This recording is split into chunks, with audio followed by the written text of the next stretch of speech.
पूछ लो उनसे।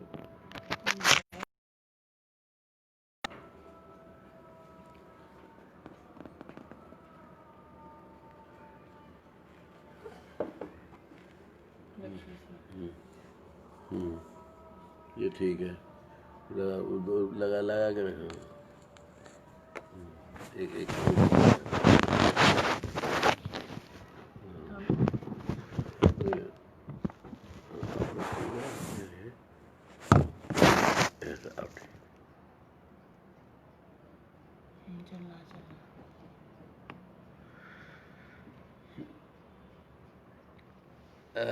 शुरू करें।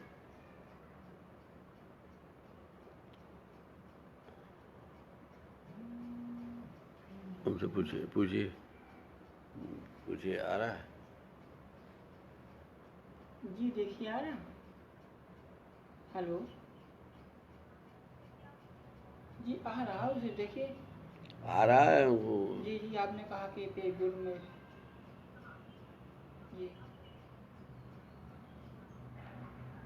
आपको दिख रहा जी? बस जी करें। जी। प्रिय मित्रों,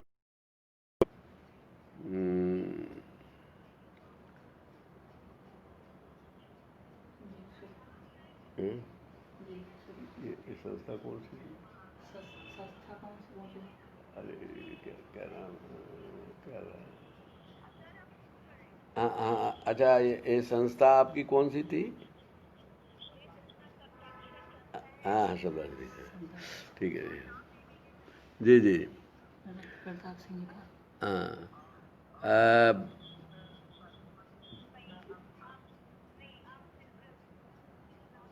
हाँ जी जी, अच्छा ठीक है ठीक है। प्रिय मित्रों, मैं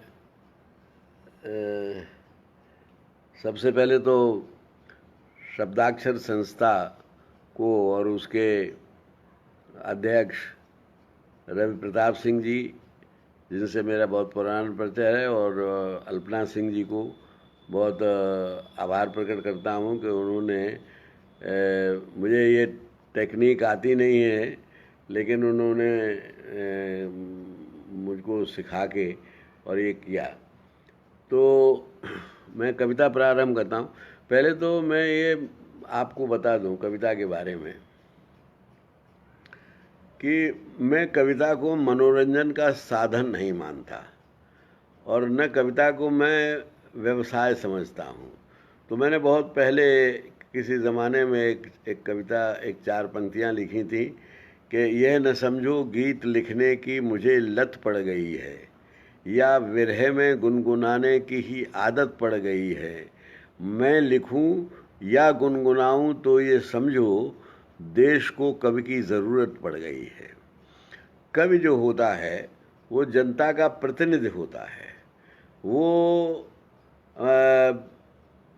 ये जो चुने हुए प्रतिनिधि होते हैं, जनता जिनको चुनती है, वो जन्मजात प्रतिनिधि होता है। कबीर ने एक जगह कहा कि कवि कविरा हर भावता दूरई से दी संत, तन खीना मन उन्मना जग रूसना फिरंत। जो जग की विषमताओं विद्रूपताओं से जो रूठा रहे वो कवि होता है। तो कवि एक प्रकार से, तो मेरी सारी कविताएं उसी प्रकार की हैं। मैं एक कविता आपको पहले एक छंद सुना दूं, एक 4 पंक्तियां, कि मेरी कवि जो होता है बड़ा भावुक होता है, वो संघर्ष की चिंता नहीं करता। मेरी सारी विपदाओं की केवल यही कहानी है, लाभ अलाभ गणित के बदले बात हृदय की मानी है। ये कमबख्त हृदय शूलों के आगे तो चट्टानी है, और भूल से फूल अगर छू गया तो पानी पानी है, और भूल से फूल अगर छू गया तो पानी पानी है। तो मेरी सारी कविताएं जो हैं, मैंने एक और छंद लिखा, एक और पंक्तियां लिखी थी 4। तो ये लिखा था कि 1 2 10 का नहीं, हर एक का हमराज हूँ, बात कहने की दिशा में एक नया अंदाज हूँ, दिल या कानों की जगह मस्तिष्क से मुझको सुने, क्योंकि मैं गायक नहीं हूँ, देश की आवाज़ हूँ। तो मुझे मुझे देश के बारे में, देश से मेरा तात्पर्य देश के रहने वालों से है। मैं जो हमारे भारत पर नक्शे पे जो भौगोलिक सीमाएं बनी हुई हैं, वो तो देश है ही, उसकी रक्षा के लिए हमारी फौज सन्नद्ध रहती है। लेकिन जो उसमें लोग रहते हैं, उनके सुख दुख की बात करना भी देश प्रेम है। तो मेरी एक कविता है, मुझे जो लगता है कि इस कोरोना ने और भी साबित कर दिया है कि जो गरीब लोग हैं वो ज़्यादा पीड़ित और दुखी हैं। हमारे देश में जो आज़ादी आई वो शहरों में आई, गांव में कम आई। तो मैंने एक कविता लिखी थी, वो कविता से शुरू करता हूँ मैं कि आज़ादी का सूरज चमका शहरों के आकाश में, गांव पड़े हैं अभी गुलामी के पिछड़े इतिहास में। फूल कली ने गांव पड़े हैं अभी गुलामी के पिछड़े इतिहास में। फूल कली ने जहर खा लिया तंग हुए महंगाई से, हंसती रही तिजोरी काली उन पर बेशर्माई से। सूदखोर ले गया दुल्हन का कंगन खोल कलाई से, गायों से ज़्यादा डरता है निर्धन आज कसाई से। जी करता है आग लगा दूं ऐसे व्यर्थ विकास में, उत्पादक का शव ढकने की क्षमता नहीं कपास में। आज़ादी का सूरज चमका शहरों के आकाश में, गांव पड़े हैं अभी गुलामी के पिछड़े इतिहास में। हम जब रोज़ जो देखते हैं अखबार में जो खबर पढ़ते हैं, तो उन खबरों को पढ़ के बड़ा तकलीफ़ होती है। तो मैंने लिखा कि सभ्य देश की खबरें पढ़कर आती शर्म निगाहों पर, आदर्शों की लाश पड़ी है सरे आम चौराहों पर। कृष्ण बढ़ाते नहीं चीर अब द्रौपदियों की आहों पर, उल्टा पर्दा डाल रहे हैं नटवर लाल गुनाहों पर।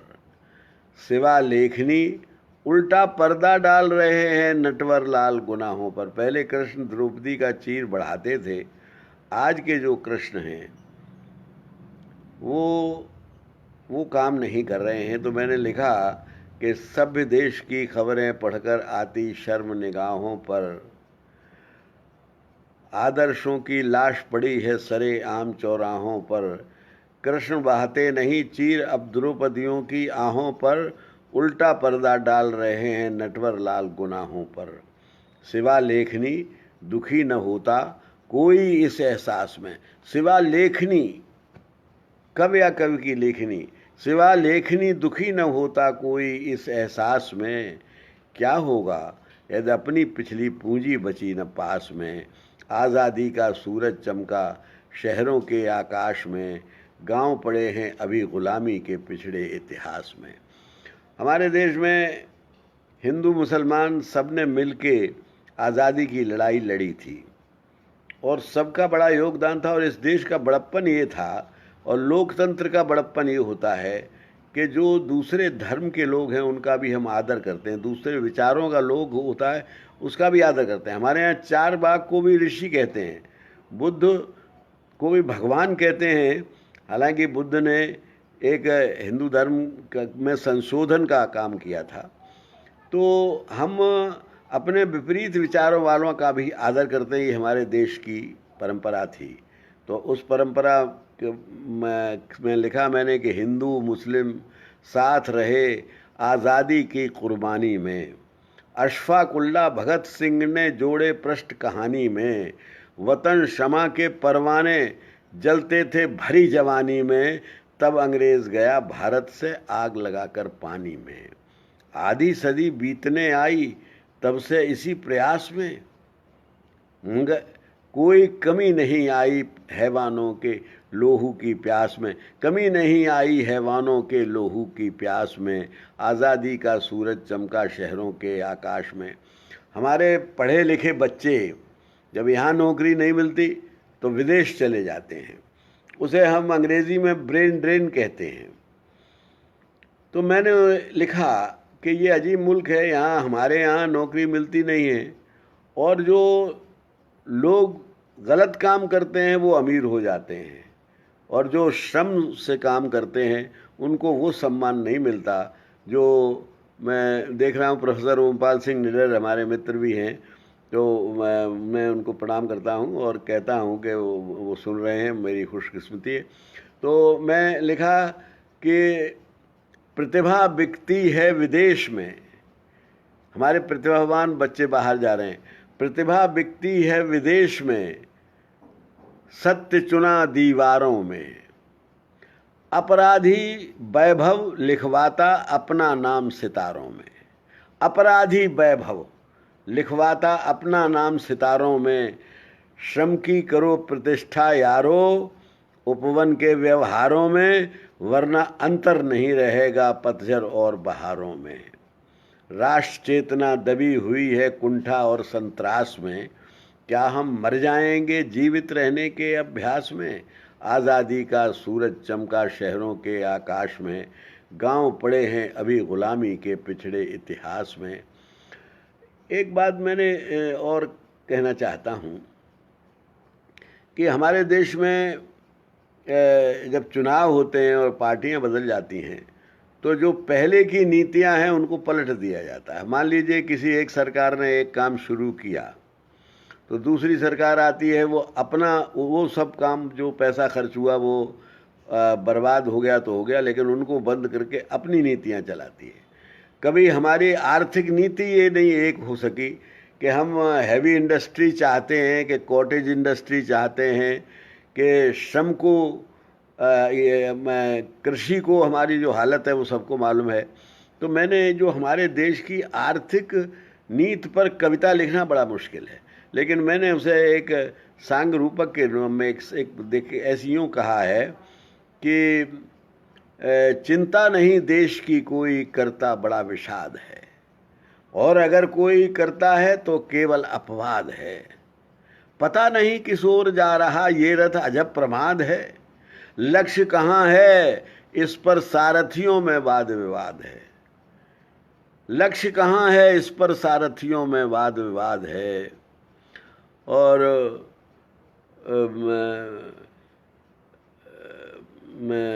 शोभा फलवालों का फुलवारी का ध्यान नहीं है शोभा और सुबास में, फुलवारी का ध्यान नहीं है शोभा और सुबास में, माली बीज बिगाड़ रहे हैं विग्रह और समास में।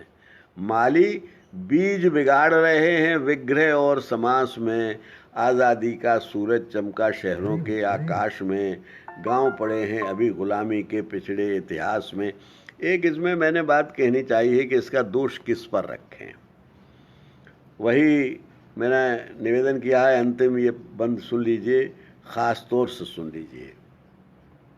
निवेदन मैंने किया है, किस पर दोष धरें इस सब का, किसकी ये नादानी है। सच पूछो तो अपने कर्मों की ही राम कहानी है। किस पर दोष धरें इस सब का, किसकी ये नादानी है। सच पूछो तो अपने कर्मों की ही राम कहानी है। वही गिरानी, वही किसानी, वो ही छप्पर छानी है। तन पर नहीं सूत का धागा, उस पर हवा हिमानी है। तन पर नहीं सूत का धागा, उस पर हवा हिमानी है। आधा देश, आज की स्थिति आप देख लीजिए, आधा देश अश्रु में डूबा, आधा भोग विलास में। इसकी सज़ा मिलेगी अगली पीढ़ी के इजलास में, इसकी सज़ा मिलेगी अगली पीढ़ी के इजलास में। आज़ादी का सूरज चमका शहरों के आकाश में, गांव पड़े हैं अभी गुलामी के पिछड़े इतिहास में। आज़ादी का सूरज चमका शहरों के आकाश में। ये मेरी राष्ट्र वंदना है। अब मैं कुछ छंद मुझसे कहा गया था, रवि प्रताप सिंह ने कुछ छंद सुनाइएगा। तो मैं छंदों में सुनाना चाहता हूँ छंद कि हम दो चीज़ों से बड़े डरते हैं। एक तो डरते हैं कहीं मर न जाएं। जो मेरा एक शेर है कि जो आया है उसे जाना पड़ेगा, हमें किस किस को समझाना पड़ेगा, लेकिन हम मरने से डरते हैं। तो मैं एक छंद सुनाना चाहता हूं कि मौत तो अवश्यम भावी है।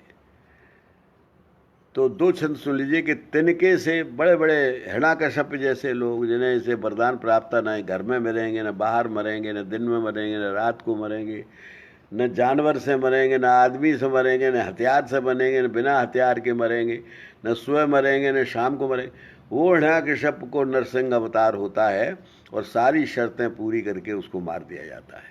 रावण, जिसको रावण जो है वो उसको नाभि में उसके अमृत था, वो भी मारा गया। तो सारे लोग कहाँ चले गए, ऐसे ऐसे अभिमानी लोग। तो मैंने लिखा कि तिनके से काल के प्रवाह में विलीन हुए, शैल से अखंड अभिमानी वे कहाँ गए। तिनके से, जैसे तिनका बह जाता है नदी में, ऐसे ही काल के प्रवाह में ये लोग चले गए, वो लोग जो कहते थे कि हम अमर हैं। तिनके से काल के प्रवाह में विलीन हुए, शैल से अखंड अभिमानी वे कहाँ गए। छोटे मोटे जीवधारियों की कौन बात करे, सिद्ध और प्रसिद्ध संत ज्ञानी वे कहाँ गए। सर्वमान्य सोम से, चंद्रमा की तरह से सर्वमान्य, सर्वमान्य सोम से, सर्वमान्य सोम से, और यह है कि सर्वमान्य सोम से और सर्वमान्य व्योम से और सोम से यशोधनी, सर्वमान्य व्योम से और सोम से यशोधनी, जो बादलों को जो बादलों से चढ़ती जवानी वे कहाँ गए। सोच लो जरा उदय की कौन सी विसात, जब आग थे जो होके पानी पानी वो कहाँ गए। ये मैं भूल गया था, तिनका फिर सुन लीजिए से। तिनके से काल के प्रवाह में विलीन हुए, शैल से अखंड अभिमानी वे कहाँ गए। सिद्ध, छोटे मोटे आदमी, छोटे मोटे जीवधारियों की कौन बात करे, सिद्ध और प्रसिद्ध संत ज्ञानी वे कहाँ गए। सर्वमान्य व्योम से और सोम से यशोधरी, जो बादलों से चढ़ती जवानी वे कहाँ गए। सोच लो जरा उदय की कौन सी विसात, जब आग थे जो होके पानी पानी वे कहाँ गए। भगवान राम सूर्यवंशी थे, वो उन्होंने समाधि ले ली, जल समाधि। तो मैंने कहा कि छोटे मोटे जीवधारियों की कौन बात करे, सिद्ध और प्रसिद्ध संत ज्ञानी वे कहाँ गए। सर्वमान्य व्योम से और सोम से यशोधनी, जो बादलों से चढ़ती जवानी वे कहाँ गए। और सोच लो जरा उदय की कौन सी विसात, जब आग थे जो होके पानी पानी वे कहाँ गए। अब एक दूसरा छंद और सुन लीजिए। एक टाइम टेबल है, उसके हिसाब से सबको आना और जाना है। सूर्य 6:30 पर डूबता है, तो 6:30 पर डूबेगा। जिस दिन सूर्य के डूबने में देर हो जाएगी तो उस दिन प्रलय होगी। इसलिए मनुष्य, जब सूर्य का ये हाल है कि उसे समय पर डूबना है, तो मनुष्य को भी अपने समय पर डूबना है। तो मैंने लिखा कि होनी निज हाथ में लिए है एक काल चक्र, जिसके समक्ष झुक सूर्य चंद्रमा गए, और कांपते थे जिनके प्रताप से दिगंत, वे नगण्य से अतीत के अथाह में समा गए। शूरवीरता में जो अजेय कीर्तमान रहे, अंगद का पांव इतिहास में जमा गए। और चुटकी बजी जो काल की, तो वहीं तत्काल जिंदगी की बागडोर मृत्यु को थमा गए। होनी निज हाथ में लिए है एक काल चक्र, ए time table, destiny has got a time table in its hand. होनी निज हाथ में लिए है एक काल चक्र, जिसके समक्ष झुक सूर्य चंद्रमा गए, और कांपते थे जिनके प्रताप से दिगंत, वे नगण्य से अतीत के अथाह में समा गए।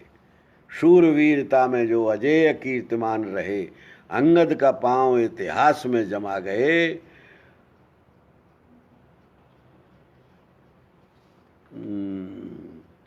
और जिंदगी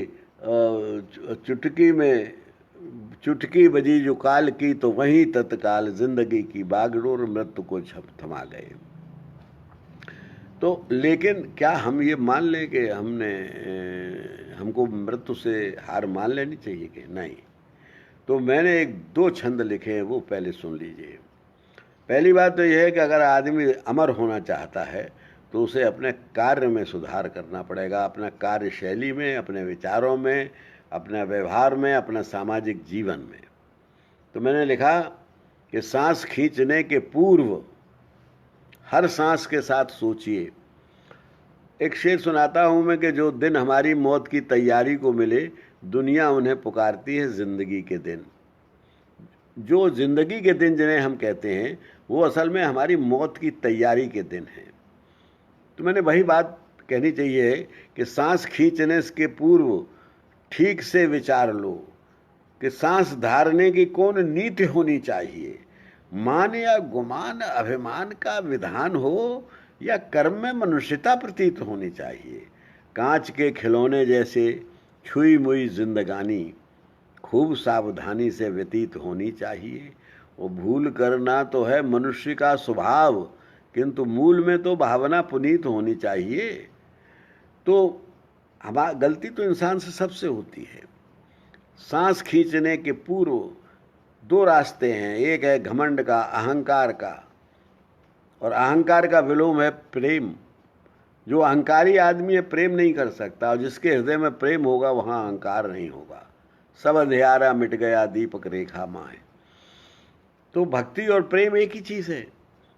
तो मैंने इसीलिए कहा है कि सांस खींचने के पूर्व ठीक से विचार लो कि सांस धारने की कौन नीति होनी चाहिए। मान या गुमान, अभिमान का विधान हो या कर्म में मनुष्यता प्रतीत होनी चाहिए। दो रास्ते हैं। कर्म में मनुष्यता प्रतीत होनी चाहिए।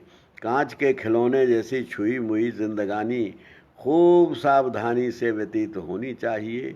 और भूल करना तो है मनुष्य का स्वभाव, किंतु मूल में तो भावना पुनीत होनी चाहिए। और एक छंद इसमें मैंने और लिखा कि मनुष्य में, कोई भी मनुष्य हो, किसी न किसी चीज़ का उसको घमंड ज़रूर होता है। थोड़ा सा घमंड क्या होता है, आपका ये स्वाभिमान होता है। किसी को रूप का घमंड होता है, किसी को पद का होता है, किसी को पैसे का होता है, किसी को अपने बल का, शारीरिक बल का होता है, किसी को मानसिक बल का होता है, किसी को अपने आर्थिक बल का होता है। लेकिन ये बल जो हैं, ये मनुष्य को अमर नहीं बनाते। अमर बनाते हैं कि उसने दुनिया के लिए क्या किया, आपने समाज के लिए क्या किया। लोग अक्सर कहते हैं कि समाज ने हमारे साथ क्या किया। समाज ने तो किया कि नहीं किया, लेकिन आप सोचिए कि आपने समाज के लिए क्या किया। तो मेरा ये छंद सुन लीजिए कि जो समाज के लिए कुछ कर जाते हैं वे लोग अमर होते हैं। आज हम गांधी को क्यों याद करते हैं, भगत सिंह को क्यों याद करते हैं, चंद्रशेखर को क्यों याद करते हैं? क्योंकि उन्होंने अपने लिए नहीं, वो देश के लिए जिए, वो औरों के लिए जिए। तो मैंने ये छंद लिखा कि वाटिका में भांत भांत के अनेकानेक पुष्प, फूल फूल जाते निज गर्व और गुमान में। किसी को किसी के घमंड किसी चीज़ के। वाटिका में भांत भांत के अनेकानेक पुष्प, फूल फूल जाते निज गर्व और गुमान में।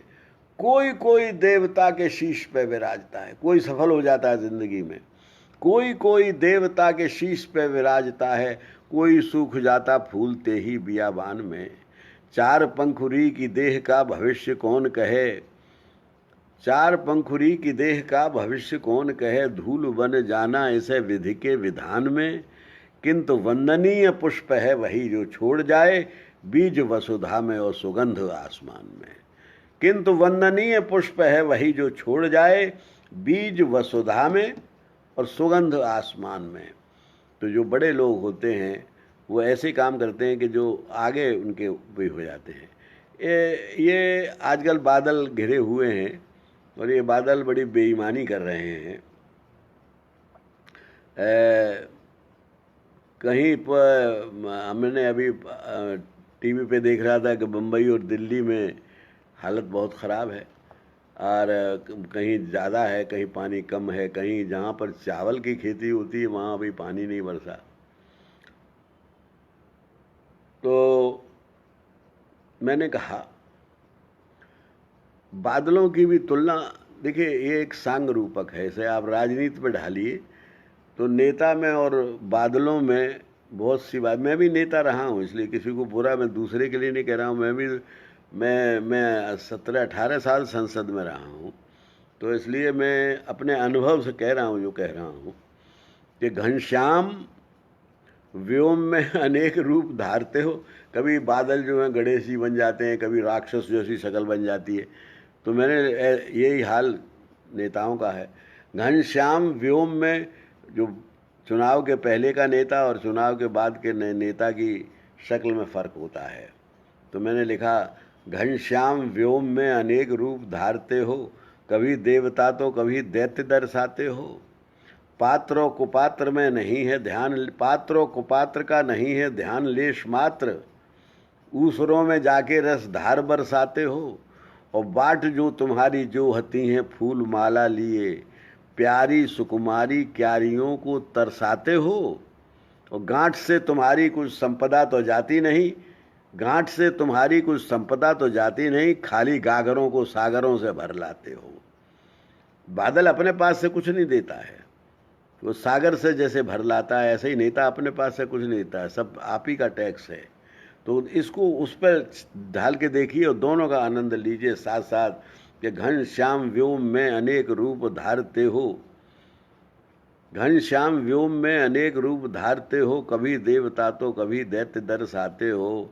पात्रों कुपात्र का नहीं है ध्यान लेश मात्र, ऊसरों में खूब रसधार बरसाते हो। तो बाट जो तुम्हारी जो हती हैं फूल माला लिए, प्यारी सुकुमारी क्यारियों को तरसाते हो। गांठ से तुम्हारी कुछ संपदा तो जाती नहीं, खाली गागरों को सागरों से भर लाते हो। एक छंद और सुन लीजिए। अब आजकल बाढ़ आई हुई है, आसाम में बाढ़, इधर बाढ़ उधर बाढ़। तो ये भी, इसमें भी मुझे लगता है कि बादल राजनीतिक हो गए हैं। तो मैंने बादलों की राजनीति पर और अपनी जो हमारे समाज की राजनीति है उसमें तुलना की है कि घनश्याम, जब कोई बाढ़ वाढ़ आ जाती है तो नेता लोग वायुयान से ऊपर उड़ के दर्शन कर लेते हैं कि कहाँ कहाँ बाढ़ आ गई, क्या क्या करना है। वो आनंद लेने जाते हैं कि क्या करते हैं ये पता नहीं। पर मैंने लिखा कि घनश्याम वायुयान से धरा पे नीचे आके आपने जो की है मनमानी देख लीजिए, और आपकी बहाई हुई नदियों की बेहयाई पे हैं कैसे लोग पानी पानी देख लीजिए। दिन दूने रात चौगने जलाशयों के पेट, बढ़ते ही जाते बेईमानी देख लीजिए। और वाटिका जेठ ने तो झुलसाए थे वाटिका के पात, किंतु आपने तो पोंछ ली निशानी देख लीजिए। हर सरकार जब आती है तो पिछली सरकार की बुराई करती है कि उसने ऐसा किया था, उसने ऐसा किया था, इसलिए ऐसा हो गया। मैंने कहा कि जेठ ने तो झुलसाए वाटिका के पात, किंतु आपने तो पोंछ ली निशानी देख लीजिए। उन्होंने भी किया, आपने भी कुछ अच्छे काम नहीं किए। इसको अब उधर देखिए बादलों की तरफ से कि घनश्याम वायुयान से धरा पे नीचे आके आपने जो की है मनमानी देख लीजिए। आपकी बहाई हुई नदियों की बेहयाई पे कैसे, आपकी बहाई हुई नदियों की बेहयाई पे हैं कैसे लोग पानी पानी देख लीजिए। और दिन दूने 73% दौलत इस देश में 1% लोगों पे है। तब मैंने कहा है कि दिन दूने रात चौगने जलाशयों के पेट, बढ़ते ही जाते बेईमानी देख लीजिए। और जेठ ने तो झुलसाए वाटिका के पात, किंतु आपने तो पोंछ ली निशानी देख लीजिए। तो ये एक कुछ मैंने वो छंद सुनाए। मैं चाहता हूँ कि कुछ आपको मुक्तक सुना दूँ 2-3। देखिए मित्रों, क्या है कि कविता, आपके पास इतने लोग हैं, कवि बैठे हैं, बड़े बड़े कवि सुन रहे हैं और बड़े कविता समझने वाले। कविता यथार्थ और कल्पना का मिला जुला एक सम्मिश्रण है, और उससे हम जो हैं वो अपनी बात कहते हैं।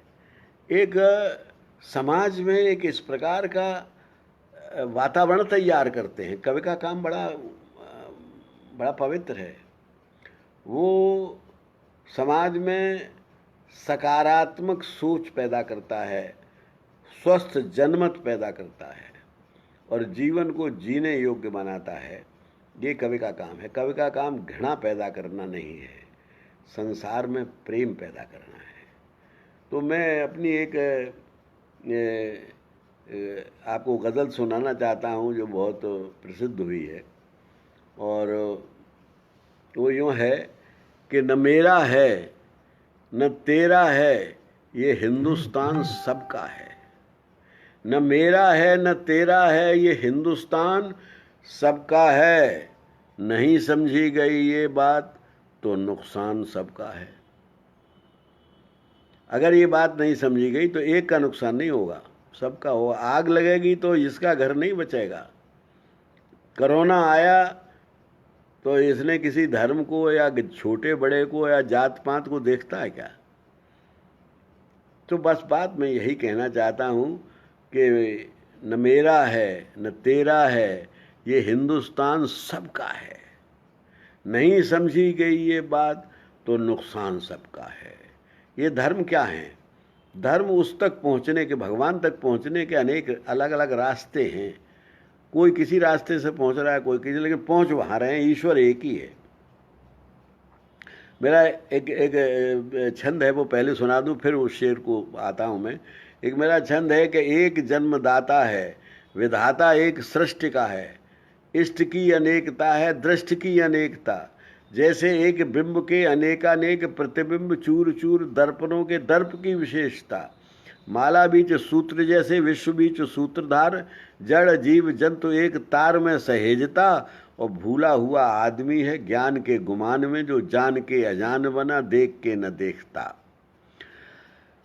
दुनिया की सब किताबों में लिखा है, कुरान शरीफ लिखता है रब्बुल आलमीन, क्रिएटर एक है, बनाने वाला रब। आलमीन, आलम का, पूरे आलम का रब एक है।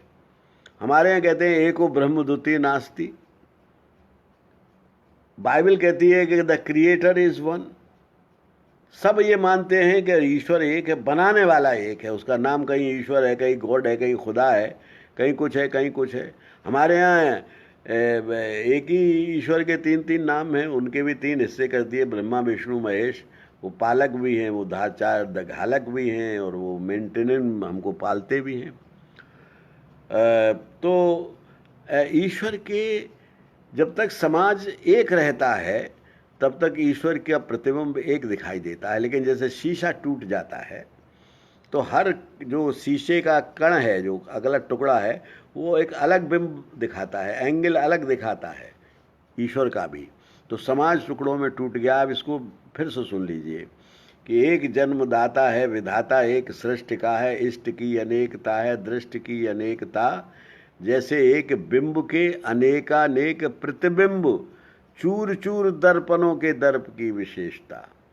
दर्पण का नाम है जिसमें दर्प न हो, घमंड न हो, वो दर्पण होता है। लेकिन जैसे ही वो चूर हो जाता है तो उसमें दर्पण आ जाता है। फिर वो अलग अलग, फिर अपनी अपनी अलग तस्वीर बनाता है। चूर चूर दर्पणों के दर्प की विशेषता। माला बीच सूत्र जैसे विश्व बीच सूत्रधार, जड़ जीव जंतु एक तार में सहेजता। और भूला हुआ आदमी है ज्ञान के गुमान में, जो जान के अजान बना, देख के न देखता। इसी बात को मैंने उस गज़ल के शेर में कहा है कि न मेरा है न तेरा है, ये हिंदुस्तान सबका है। नहीं समझी गई ये बात तो नुकसान सबका है। हजारों रास्ते खोजे गए उस तक पहुंचने के, उस तक हजारों रास्ते खोजे गए उस तक पहुंचने के, मगर पहुंचे हुए ये कह गए भगवान सबका है। मगर पहुंचे हुए, जो भगवान के पास पहुंच गए, रामकृष्ण परमहंस तो वो तो एक ही भगवान मानते थे। मगर पहुंचे हुए ये कह गए भगवान सबका है। न मेरा है न तेरा है, ये हिंदुस्तान सबका है। और इस देश के अंदर इस देश को बनाने में तमाम वक्त पर लोग आते रहे हैं। कभी बाहर से तमाम लोग आए, वो इसी में मिल गए, इसी समाज में उन्होंने समाज को बनाया भी। लोहिया जी कहते थे कि आप बेशक बाबर को आक्रांता मानिए, गजनी गौरी को आक्रांता मानिए, लेकिन रज़िया को, अकबर को, शेरशाह सूरी को अपना पूर्वज मानिए। इन्होंने बड़े काम किए हैं, इस देश को बनाया है। आज हमारा जो भारत का संगीत है उसमें सब धर्मों का जो योगदान है। तो मैंने लिखा कि जो इसमें जो भारत की महान संस्कृति है, गंगा जमुनी संस्कृति, उसके बारे में मैं लिखता हूँ कि जो इसमें मिल गई नदियाँ वो दिखलाई नहीं देती, जो इसमें मिल गई नदियाँ वे दिखलाई नहीं देती, महासागर बनाने में मगर एहसान सबका है।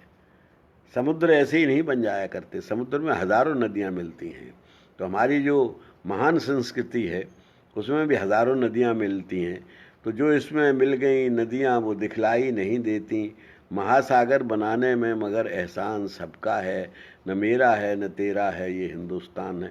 हज़ारों रंग खुशबू नस्ल के फल फूल पौधे हैं।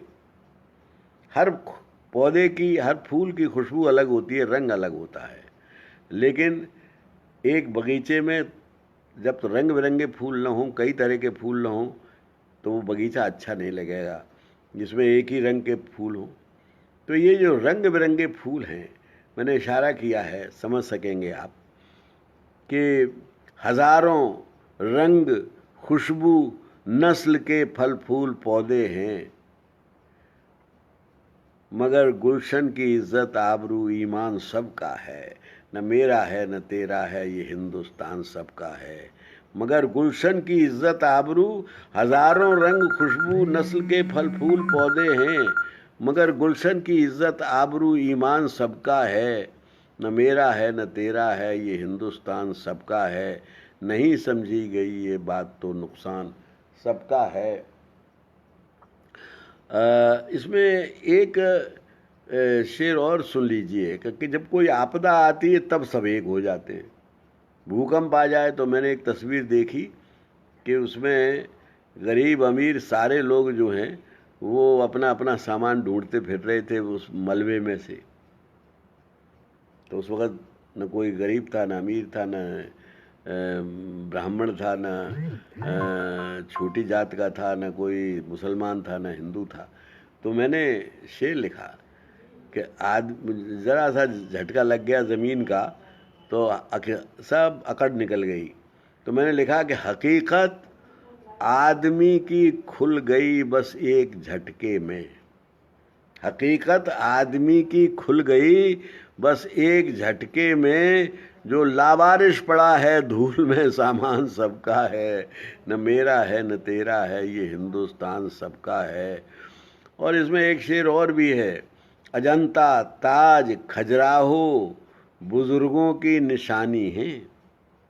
अजंता ताज खजुराहो बुजुर्गों की निशानी है, जो दुनिया दे रही सम्मान वो सम्मान सबका है, न मेरा है न तेरा है ये हिंदुस्तान सबका है। और मित्रों एक शेर इसमें मैंने कह दिया है, गज़ल का शेर हो गया है। दुनिया का कितना ही बड़ा आदमी क्यों ना हो, कितने ही बड़े पद पे न हो, एक चीज़ की उसे भूख सदैव रहती है, कोई उसे प्यार करे। प्यार की तलाश दुनिया में ऐसा कोई गरीब अमीर छोटा बड़ा पढ़ा लिखा बिना पढ़ा नहीं है जिसको न रही हो। तो मेरा एक शेर सुन लीजिए कि ज़रा से प्यार को खुशियों की हर झोली तरसती है। आपके पास कितनी खुशियाँ हों पर आपकी खुशियों की झोली भी प्यार को तरसती है। तो मैंने लिखा कि ज़रा से प्यार को खुशियों की हर झोली तरसती है। ज़रा से प्यार को खुशियों की हर झोली तरसती है, मुक़द्दर अपना अपना है मगर अरमान सबका है। मुक़द्दर अपना अपना है मगर अरमान सबका है, न मेरा है न तेरा। एक राजनीति के संदर्भ में सियासत के हवाले से मैंने एक शेर कह दिया है कि उदय झूठी कहानी है सभी राजा और रानी की, उदय झूठी कहानी है सभी राजा और रानी की, जिसे हम वक्त कहते हैं वही सुल्तान सबका है, जिसे हम वक्त कहते हैं वही सुल्तान सबका है, न मेरा है न तेरा है ये हिंदुस्तान सबका है, नहीं समझी गई ये बात तो नुकसान सबका है। मित्रों, एक कविता मैं ये सुनाना चाहता हूँ। छंद तो मैंने बहुत सुना दिए।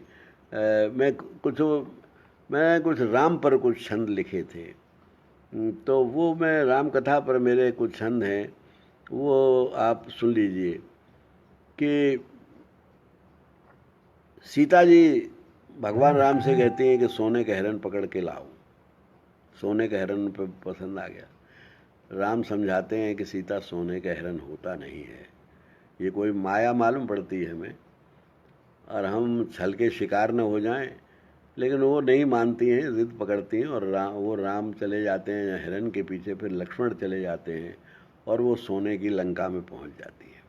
क्या विडंबना है कि जब जहाँ सोने की लंका में सोना ही सोना था, वहाँ जब सीता जी पहुँच जाती हैं तब उन्हें राम याद आते हैं। जब राम पास थे तब सोना चाहिए, और जब सोना हमारे पास होता है तब हमें राम चाहिए। सारी दुनिया यही भूल कर रही है, और वो भूल साधारण स्त्री ने नहीं की थी।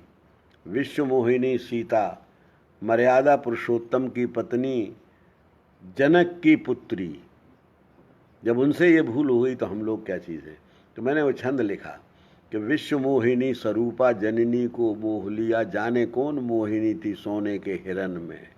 वे ही शोक मग्न है अशोक वाटिका में, और कुबेर बंद रावण के कंचन सदन में।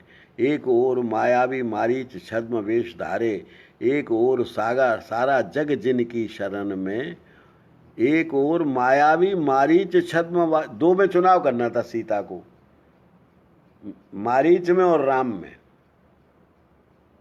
शुरू सुन लीजिए। विश्व मोहिनी स्वरूपा, जिन पे सारा विश्व मोहित है वे सोने के हिरन पर मोहित हैं। विश्व मोहिनी स्वरूपा जननी को मोह लिया, जाने कौन मोहिनी थी सोने के हिरन में।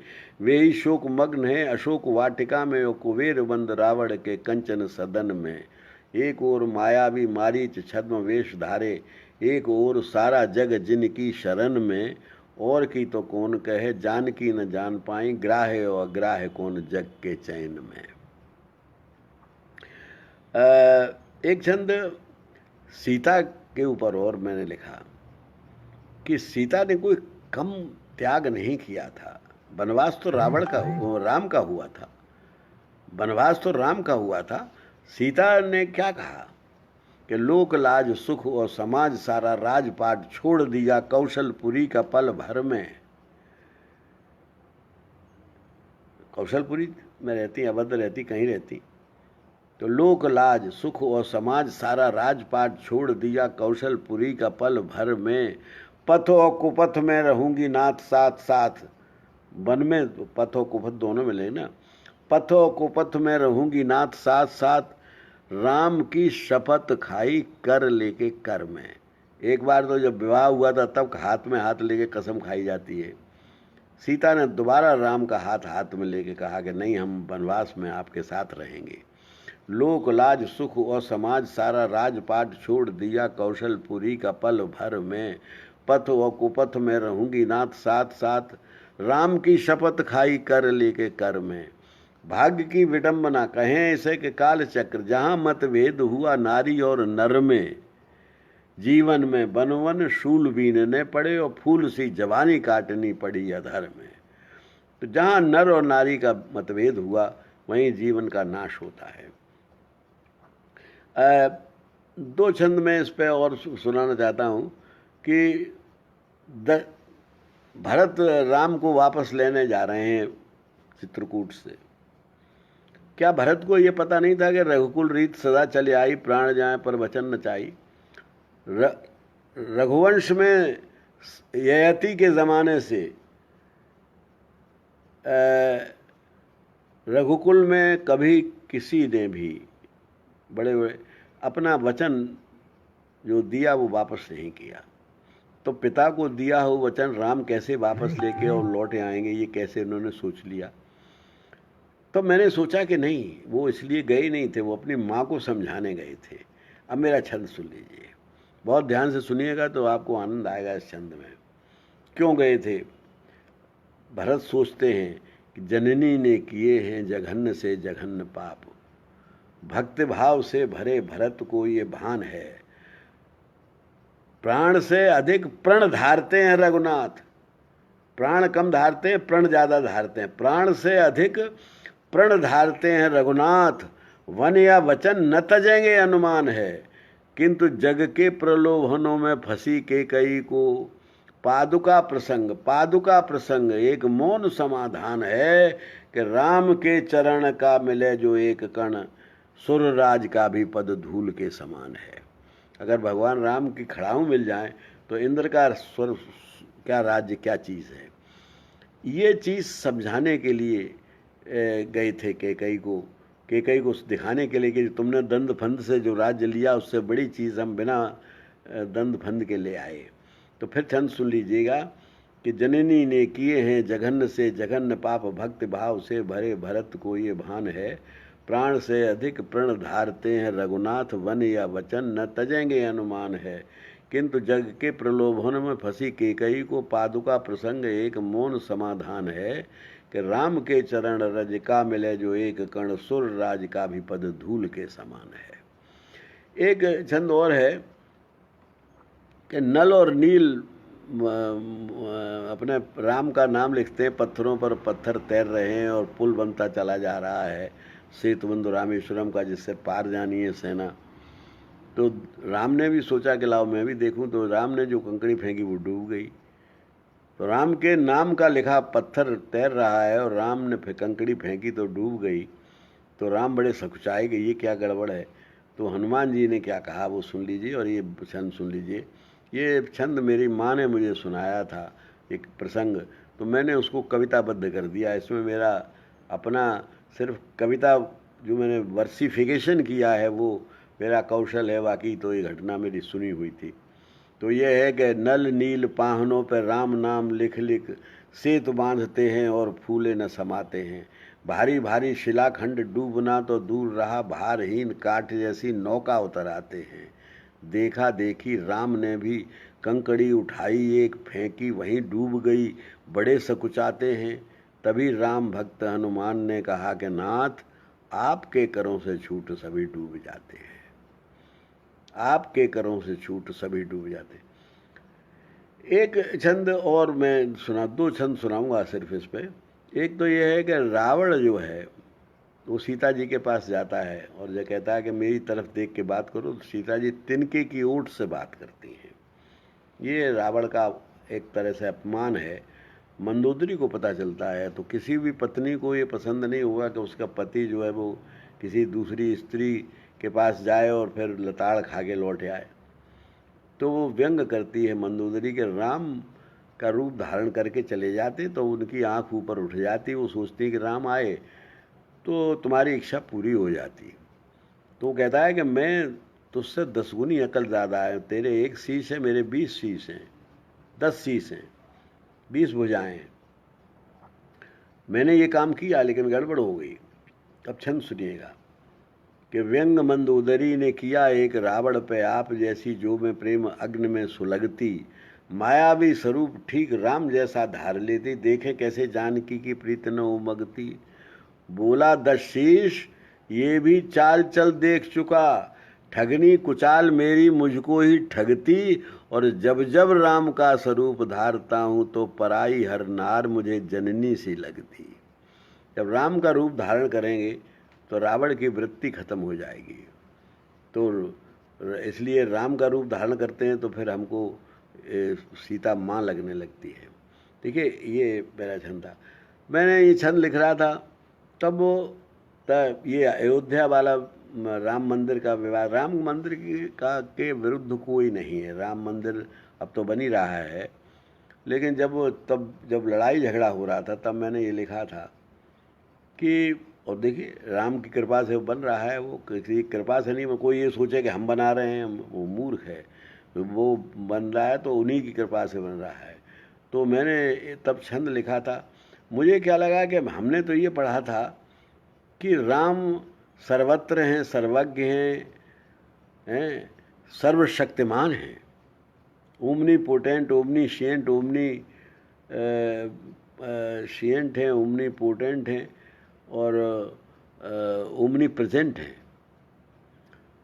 तो लेकिन इस विवाद से ऐसा लगा कि राम छोटे हो रहे हैं।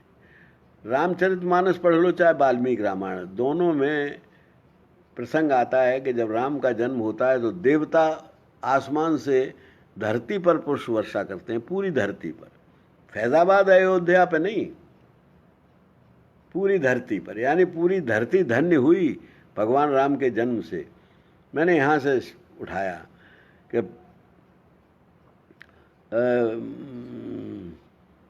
पूरी धरा धाम राम जन्म से हुई थी धन्य, सारी धरा धाम राम जन्म से हुई थी धन्य, निर्विवाद सत्य को विवाद से निकालिए, और रोम रोम में रमे हुए हैं विश्वव्यापी राम, राम का महत्व एक व्रत में न डालिए, राम का महत्व एक व्रत में न डालिए, वसुधा कुटुंब के समान देखते रहे जो। राम का ये चरित्र नहीं किसी को याद है कि राम ने रीछ वानरों तक को मानवोचित सम्मान दिया, जटायु को अपने पिता का सम्मान दिया, जामवंत और हनुमान और सुग्रीव ये बानर थे, इनको भी मानवोचित सम्मान दिया। तो जिस राम ने पशु पक्षियों तक को मानवोचित सम्मान दिया हो, उसके नाम पर हिंदू मुसलमान का झगड़ा कहाँ तक सही है, ये बात मेरी समझ में नहीं आई। तो मैंने ये शेर ये छंद लिख ही दिया कि सारी धरा धाम राम जन्म से हुई है धन्य, निर्विवाद सत्य को विवाद से निकालिए, रोम रोम में रमे हुए हैं विश्वव्यापी राम, राम का महत्व एक व्रत में न डालिए, वसुधा कुटुंब के समान देखते रहे जो, ये घृणा के सर्प आस्तीन में न पालिए, राम जन्मभूमि को तो राम ही संभाल लेंगे, हो सके तो आप मातृभूमि को संभालिए।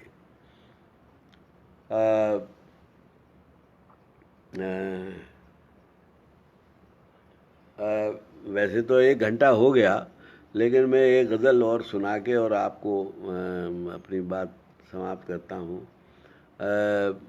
मेरी एक गज़ल है, वो यूँ सुनिए कि पुरानी कश्ती को पार लेकर फ़कत हमारा हुनर गया है, पुरानी कश्ती को पार लेकर, पुरानी कश्ती को, जो नई पीढ़ी है वो समझ लेती है कि हम ही कुछ बहुत कर रहे हैं, पुराने संघर्ष नहीं मालूम।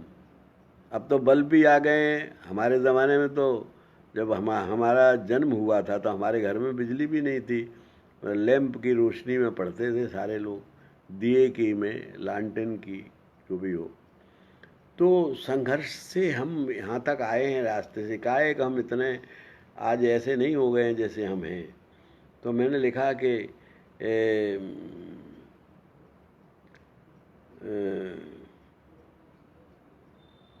क्या गज़ल का शेर था, पुरानी कश्ती को पार लेकर फ़कत हमारा हुनर गया है, नए खिवैये कहीं न समझे नदी का पानी उतर गया है, पुरानी कश्ती को पार लेकर फ़कत हमारा हुनर गया है, नए खिवैये कहीं न समझे नदी का पानी उतर गया है।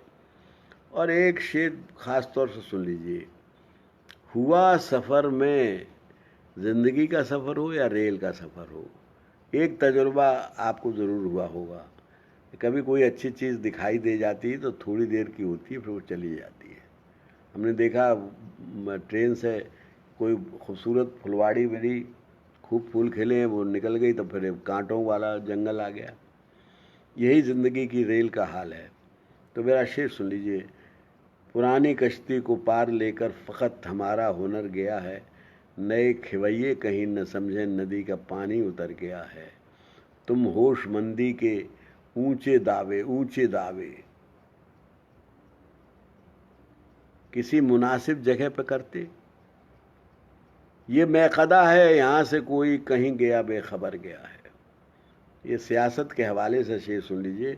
बड़ी बड़ी ऊंची बातें मारते हैं सियासतदान तो, लेकिन पूरी कितनी होती हैं आप जानते हैं। तो मैंने लिखा कि तुम होशमंदी के ऊंचे दावे किसी मुनासिब जगह पर करते, ये मैं कदा है यहाँ से कोई कहीं गया बेखबर गया है।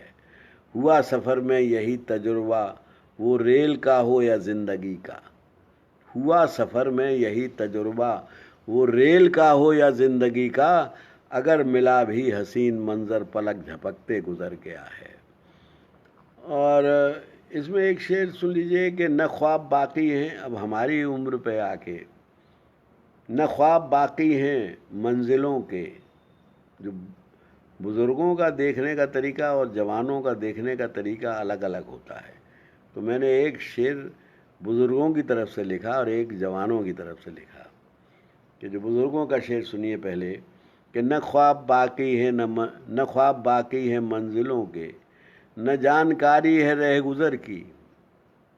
हमको तो अभी ये इस पे अगर और सहायता नहीं करता हमारा सहायक तो हम तो ये भी नहीं लगा पाते। ये जो अल्पानंद सिंह जी ने ये टीवी पे जो अपना वो भेजा था शब्दाक्षर का, तो वो भी हमको नहीं आता। तो न ख्वाब बाकी हैं मंजिलों के, न जानकारी है रह गुज़र की, फ़कीर मन तो बुलंदियों पर ठहर गया सो ठहर गया है। हम तो उस बुलंदी पे ठहरे हुए हैं जहाँ कबीर हैं, जहाँ तुलसी हैं। फ़कीर मन तो बुलंदियों पे ठहर गया सो ठहर गया। लेकिन जो नया पीढ़ी है वो क्या सोचती है कि जवान आँखों में कितने सपने सुनहरी धजके दिखाई देते, सुनहरी धजके, जवान आँखों में कितने सपने सुनहरी धजके दिखाई देते, सुबह के सूरज का अक्स जैसे नदी के जल में बिखर गया है। पुरानी कश्ती को पार लेकर फ़कत हमारा हुनर गया है, नए खेवैये कहीं न समझे नदी का पानी उतर गया है। और एक शेर इसमें ख़ास तौर से सुन लीजिए, माँ बाप अपने बच्चों को बड़े पद पर पहुंचने का वरदान देते हैं, आशीष देते हैं, आशीर्वाद देते हैं। बच्चे पहुंच भी जाते हैं बड़े पदों पे, फिर माँ बाप अकेले रह जाते हैं। कल्पना करिए कि बहुत बड़ा अफसर होके, IAS अफसर होके वो बम्बई में पोस्ट हो गया और गांव में माँ बाप अकेले बैठे हैं और याद कर रहे हैं। ना रो सकते हैं ना हंस, ये भी नहीं कह सकते कि बेटा बेवफा है। हमीर तो उसे कहा था कि बड़े हो जाना, तुम बड़े अफसर बनना, तो बड़ा अफसर बन गया वो। मेरा ये शेर सुन लीजिए, उदास चेहरे को माँ का पिता का चेहरा उदास है और माँ की आंखें बरस रही हैं। उदास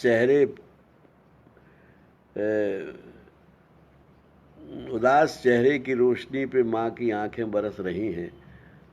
हमारे सपने को सच बनाने जिगर का टुकड़ा शहर गया है। हमारे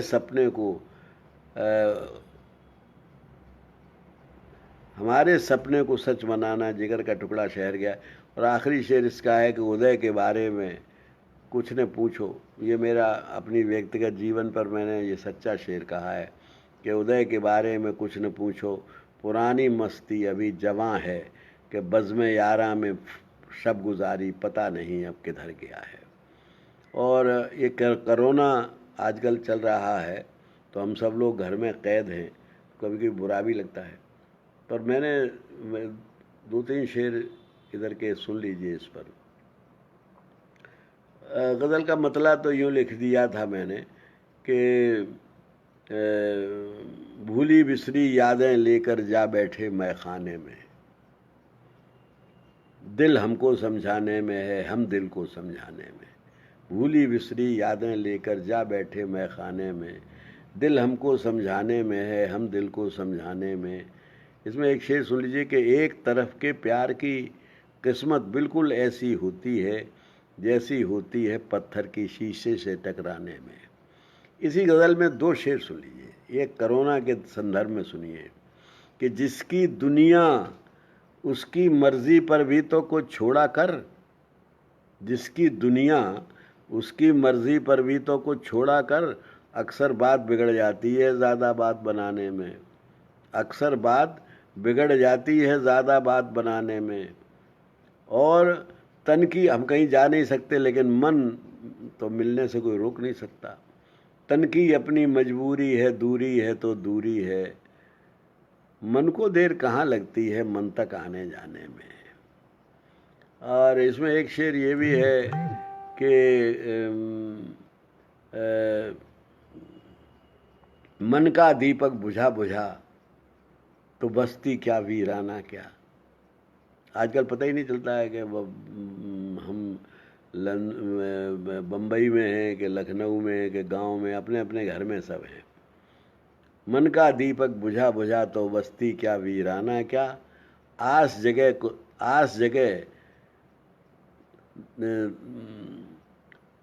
दीप जले तो आस करें कुछ बस्ती। हाँ, दीप जगह तो फर्क करें कुछ बस्ती और वीराने में। और इसमें एक शेर और है कि वो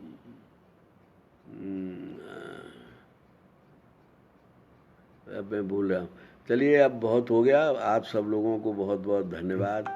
और आप लोगों ने हमारा मन से सुना, और हमने इतना कह तो दिया, लेकिन बहुत दिनों बाद आज हमने इतनी कविताएं एक साथ सुनाई हैं। आप सबको बहुत बहुत धन्यवाद। और आप सब लोग अच्छे रहिए, आपकी संस्था खूब अच्छी रहे, कविता से आपका प्रेम जुड़ा रहे। जय हिंद।